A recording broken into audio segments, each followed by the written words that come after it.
Ikaw lang at ako ang magsasabi na I love On the mic, Tres Triangulo Records.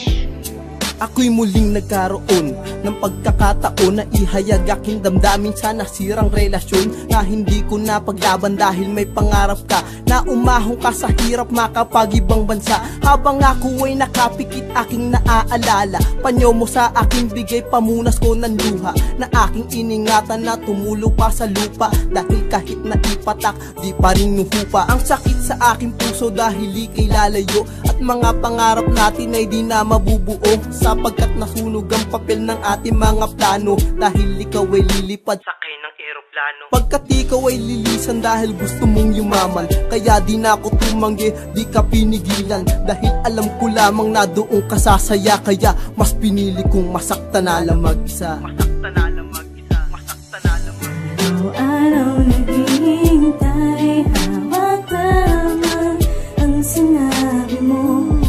Mahal mo rin ako.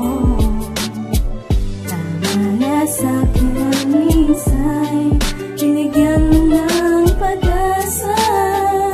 Basta't mahal kita, ikaw lang at ako ang magsasabi na I love you.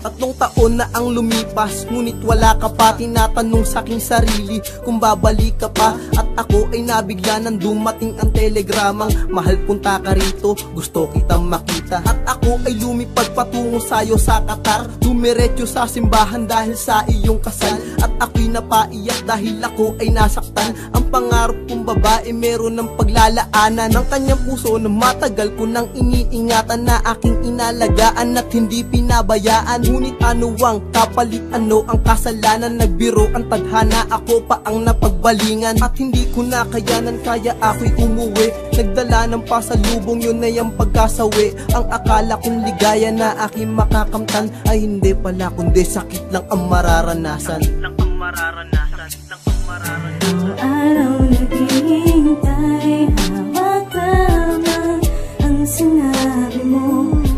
Mahal mo rin ako. Tama na sa'kin ang minsay, binigyan mo ng pag-asa. Basta't mahal kita, ikaw lang at ako ang magsasabi na I love you.